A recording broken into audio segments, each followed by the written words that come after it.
เราก็มีภาระเยอะกว่าเอง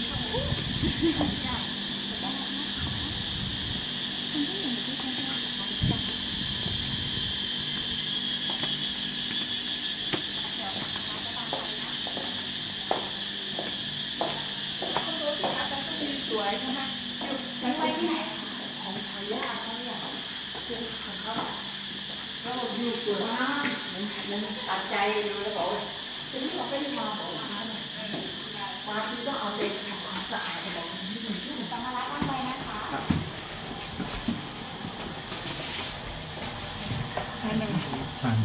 ชั้นห้าค่ะไม่ได้มีกี่ชั้นคะ5 ชั้นค่ะชั้น 5จะเป็นเพนท์เฮาส์2 ห้องค่ะเฮ้ยเขามีคนไหมคะมันมี9502ไม่มีคนพักค่ะช่วงวีคเดย์ที่วีคเดย์ไม่มีคนไม่วีคเดย์จะคนไม่ค่อยเยอะถ้าเป็นวีคเอนจะเยอะเริ่มเยอะตั้งแต่พฤหัสแล้วค่ะแล้วกลางคืนเย็นไหมคะเย็นค่ะตอนกลางคืนแล้วก็ตอนเช้าถึงประมาณ10 โมงอากาศเย็นอยู่หลังจากนั้นจะร้อนแบบนี้ละกิ๊บพูดตามตรงเลยแล้วก็ตอนเช้าอ่ะถ้าอยู่ด้านนอกจะมีแมลงบีนิดนึงนะเช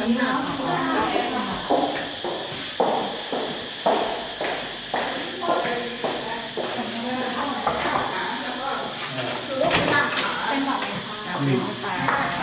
พ่อเดินดีที่ได้ลงไปเป็นกาแฟThis is my bed, and this is my sister's bed. And Our this bed is is the a living sofa. room. And this is our dinner table, and the kitchen bar and stuff like that. And here we, this is the place where we like put shoes and thingies on. 15,000 And here we have a very good view outside. The wind is so like we have a table. We have our own private swimming pool here. And a jacuzzi. And we have a great view of a mountain and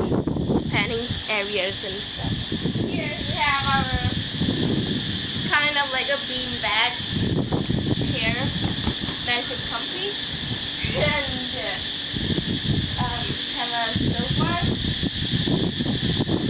And if you come this way, Wow. we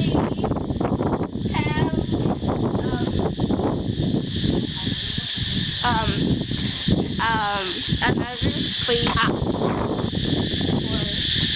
looking at. We have another soap and somebody's house and stuff. And that is like the whole area of this place is our hotel where we're going to live in for about 3 days. We have just a little bit of garden and some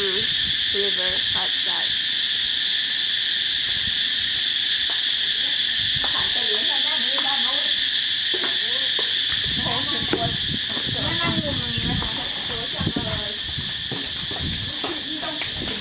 Another like big shelf for the things on. ดูอยู่ เดี๋ยวดูห้องนี้แป๊บนึงอ่ะ We have 2 rooms. We have 2 bedrooms. This is my mom and dad's bedroom. This is like the bed. The toilet's nice Yes, the toilet is very nice as well. So, yeah, something like that. We have a like window glass what I don't know, bathtub a gigantic bed. Oh.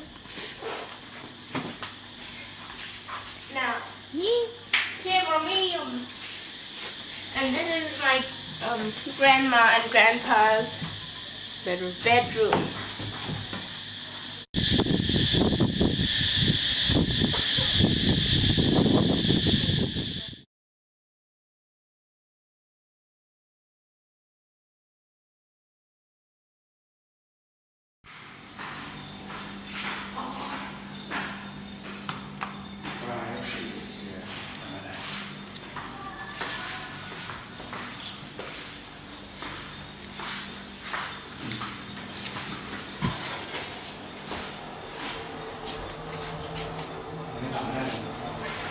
กิน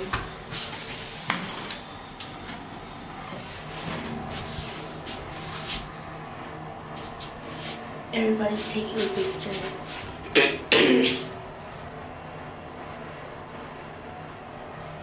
Okay, so right now we're going down to have dinner. Yes, and we arrived at the lobby. So see you after dinner.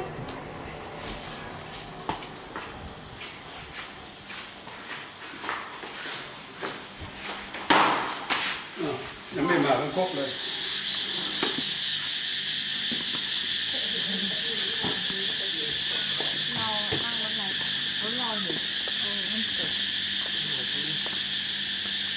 คอนโดที่เขาใหญ่มีอะไรเนี่ย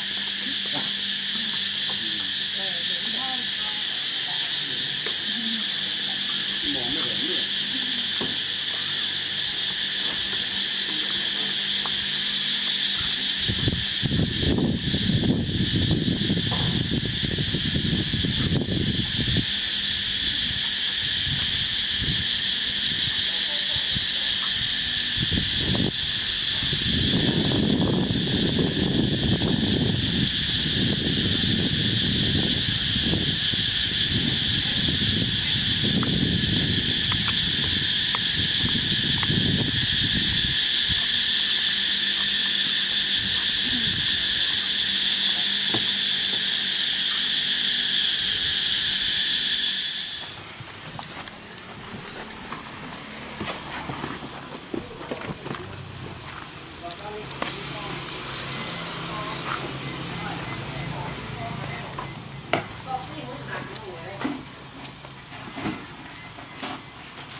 ร้อนเป็ดนะร้านเป็ดนะไม่ได้เปิดแอร์เลยเข้ามาร้อน พ่อนั่งนี้ค่ะพ่อนั่งกับนี่นี่นี่ไปยิงกันพ่อนั่งนี่ค่ะพ่อนั่งนี่สบายนะสบายขอทำร้านใหม่สวยสีดำนี่สวยแต่ร้านใหม่สุดนะปรับปรุงใหม่สวย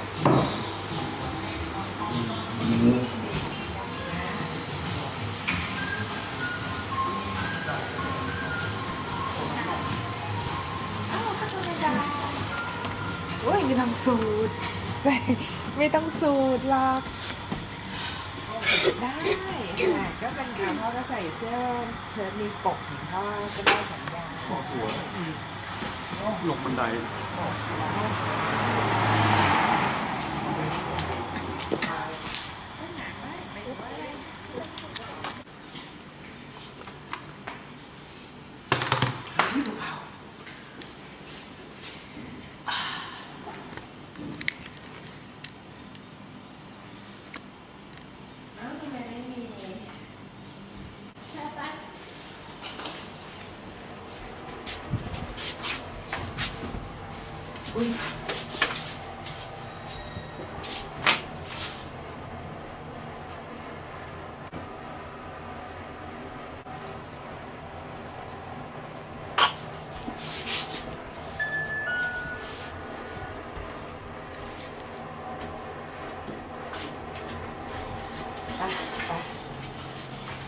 เดี๋ยวเอากุญแจไป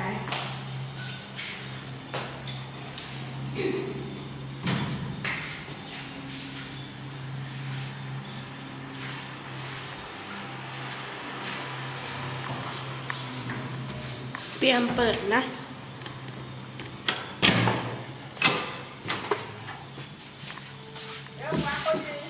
ไหนก็ได้ฝั่งนี้ก็ได้ลูกมาฝั่งนี้ก็ได้มึงนะเจ้านี่เยอะเกินไปขึ้นมาอุ้ยมา หรือว่าเอาบัตรได้เท่านี้ครับ มาแล้ว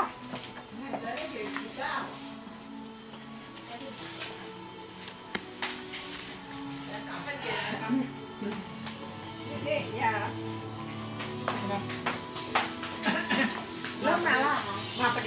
ลิแม่มะลิ นั่นน่ะเนี่ยนักร้องไม่กินผลไม้กันเหรอ ไม่เจอตั้งนานข้าวมีเรื่องจะเล่าให้ฟังเยอะแยะเลย ตามากมายนะมีคอแห้งบ้างหรือ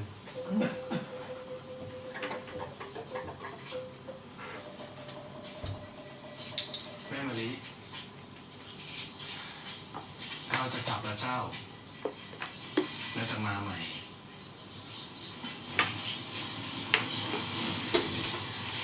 เป็นพระคุณยิ่งนักที่ท่านออกคุณกรุณาพาแม่กระเกดมาหาข้า ข้าเต็มใจแล้วจะพามาอีกนะ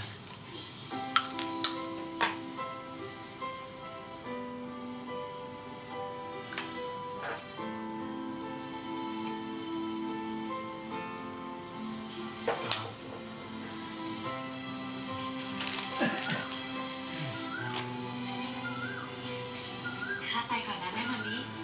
เราจะมาเยี่ยมใหม่